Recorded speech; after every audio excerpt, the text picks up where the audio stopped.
Hello class, today we're going to discuss self-monitoring techniques and strategies and how you can use them to help you in your classroom management. In today's lesson, we're going to take a look at metacognition and how it relates to self-monitoring. We will establish a definition for self-monitoring and look at the step-by-step procedures for effectively implementing this in your classroom. We will look at a variation of self-monitoring by way of peer monitoring, and we wrap up the lesson by looking briefly at some of the groups and methods that have been proven successful. So first, metacognition. What is it? Well, it's thinking about thinking, basically. In other words, this is a method of reflecting, evaluating, and addressing breakdowns in learning processes or behavior. Those who possess skills in metacognition are able to answer the questions, why is something not working, and how can that problem be solved? For example, someone who's successful in this area, maybe they're reading and they come across a term that they don't understand, but they'll go back, they'll reread, and they'll sort through the text in order to make sense of the issue. But people who are not skilled in this area of metacognition do not monitor their cognitive processes like that, and they don't have the resources to figure out what that problem is or figure out what it is that they just read. Now, if we look at this in relation to behavior issues, a lack of attention and reflection can often lead to inappropriate responses in social situations, non-compliance, and defiance, as well as low levels of academic engagement in school. When we focus on metacognition, we want students to actively think about situations, evaluate, and decide on an appropriate course of action. If we can help students do this, we're able to move away from teacher-directed interventions and towards self-directed strategies. This is beneficial for two purposes. The student becomes more independent and more responsible, taking more responsibility for their actions, and also the teacher is able to remain more focused on teaching because they're no longer mediating in the classroom. Self-monitoring is one of these self-directed strategies and is also the focal point of this lesson. So what is self-monitoring? It's a multi-stage process that involves observing and recording one's own behaviors. This strategy allows the teacher to support the students without scolding them and helps them to learn independence through scaffolded support. In self-monitoring, the student determines whether or not the target behavior is occurring. He or she either records the number of times the behavior to be decreased happened or the number of times the behavior we want increased occurred. The target behavior could be talking during instruction, which is something we would want decreased, or it could be turning in assignments, which we would want to increase. Together, teacher and student will come up with an acceptable number of occurrences and a reinforcement for meeting that number. Self-monitoring strategies are types of positive behavioral interventions that have been used to assist those students whose behaviors have proven to impede their own or possibly others' learning. Next, we're going to look at how to implement self-monitoring strategies. Before even doing that, we need to consider a few things. You have to be able to answer yes to all these questions. Can the student perform the expected behavior? If the answer is no, because the student does not understand what the behavior is, this is called an acquisition deficit, and it requires instruction to take place first. If the student can perform the expected behavior but is choosing not to, it's a performance deficit. It's easy to think of this as a can't do versus won't do. Can the student control the problem behavior? If it's an out-of-control behavior, a lot of times it's going to require more intense forms of intervention before self-regulation can even be used. Once that out-of-control behavior has been dialed down a bit, then we can start using self-monitoring. Does the behavior occur frequently? If it doesn't, if it's a low-frequency behavior, the occurrences might be too far apart for either the student or teacher to see meaningful, immediate changes in the behavior. Can it be readily observed and recorded?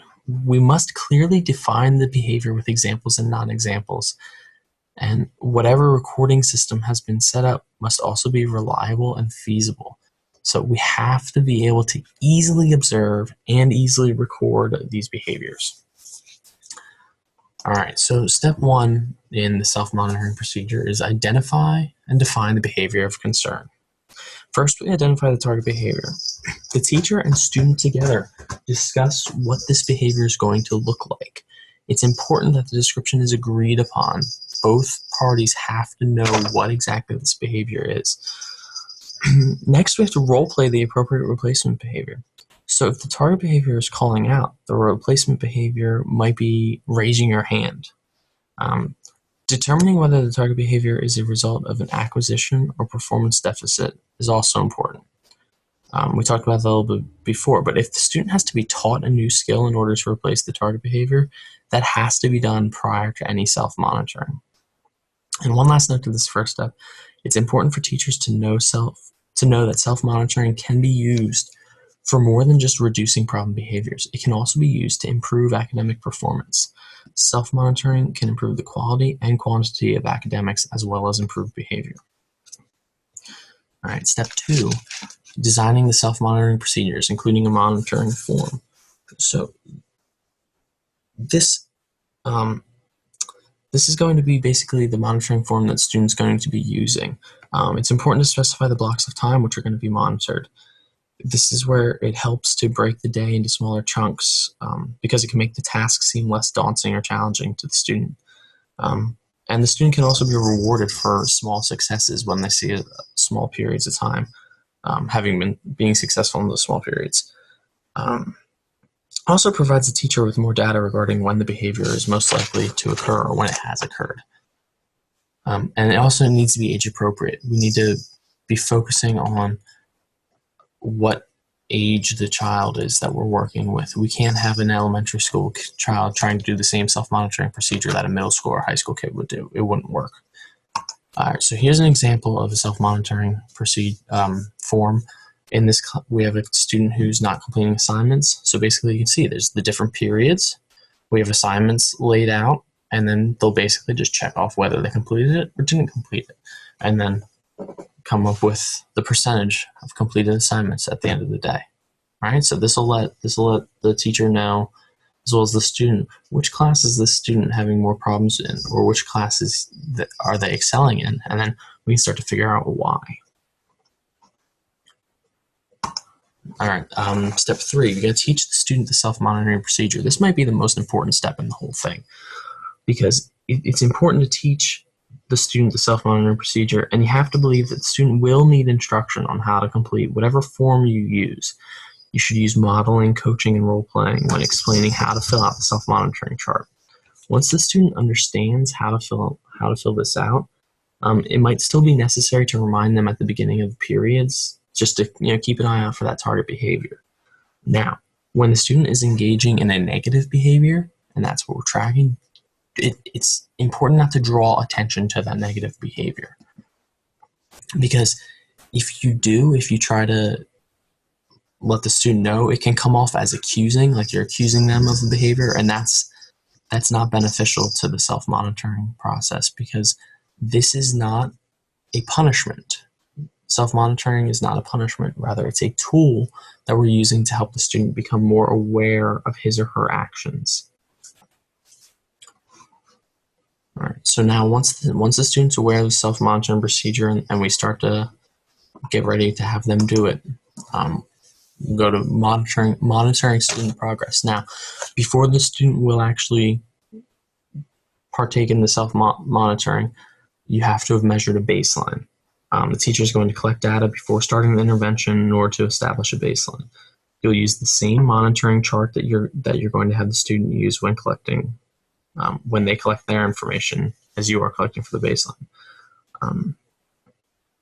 As the students complete self-monitoring, you should always check it for accuracy. Kind of at the same time you should do for a while, at least you should also do this and kind of just double check the information they got with what you got. Now, the student will also benefit from what we call self-graphing, and I'll show you an example of that in a second. It provides a visual stimulus for students, and as they see their progress, it can act as a sort of intrinsic reinforcement. One thing to watch out for is that the students may be tempted to make it appear as if the behavior has improved when it really hasn't, and a way for teachers to handle this temptation is by just double-checking the work, and really by talking to the students about the importance of being honest and accurate, because it's going to help them in the long run. Fibbing now isn't going to help them improve their behaviors. So let's take a look at this self-graphing. As you can see, the baseline there that the teacher would have taken is right here. It's the percentage of work completion. It goes along with that chart that we did.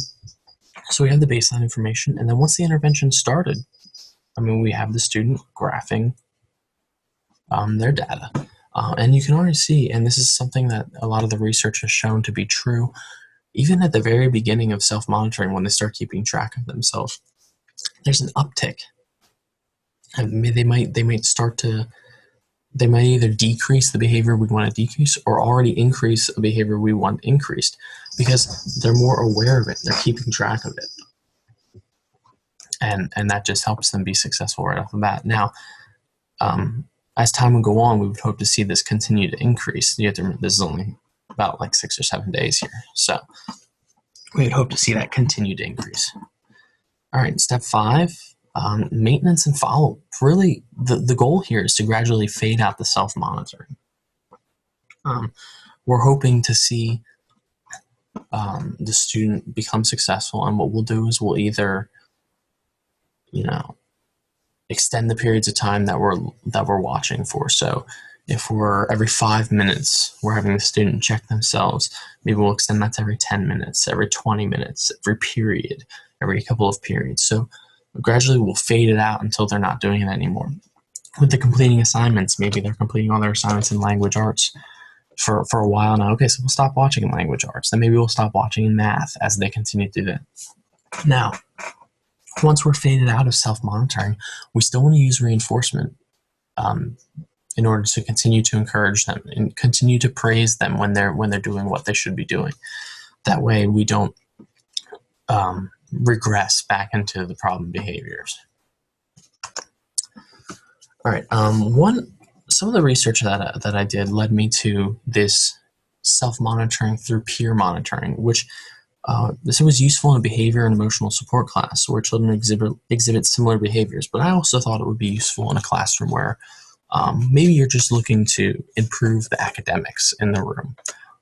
It's the same procedures as the self-monitoring, the same procedures we would go through, except now we have teams with rotating captains where that captain is actually the one doing the monitoring.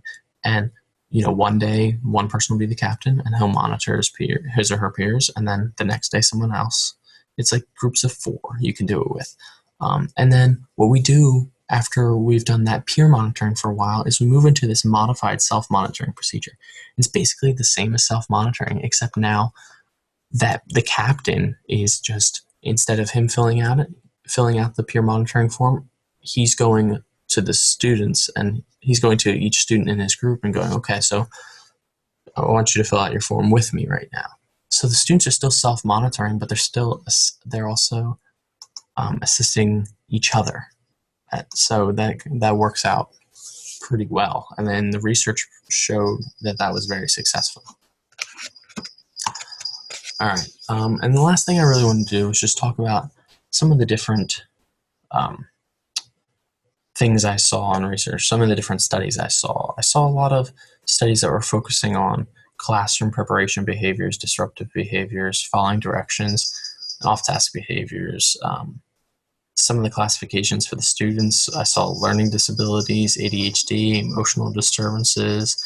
And right there, that was important to me because I work in a classroom with emotional and behavioral disturbed students. And to see that they've had success in improving their behaviors using this self-monitoring strategy really let me think about my classroom, think about how I could maybe implement it to help the students.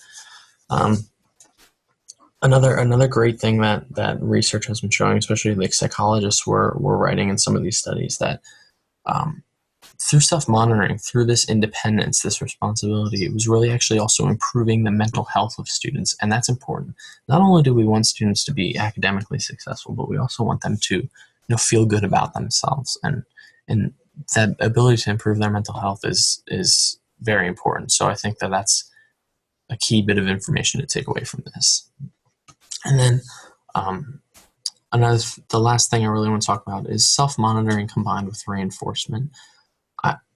Self-monitoring alone can work for some students, and that's great, but I think there's going to be times where the students are also going to need some other type of reinforcement, whether you've set up a token economy, a school store, maybe the students just, if they're going to earn something tangible, or maybe just something like free time or extra time in specials or something.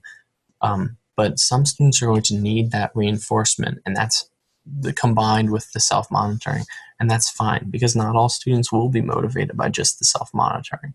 But as long as we can get them to start doing that self-monitoring, regardless of whether or not they're good, like if we need to give them a sort of reinforcer, like a prize at the end of it, that's fine as long as they're really starting to take responsibility for their own monitoring and really getting something out of it, and we're seeing an improvement in their behaviors.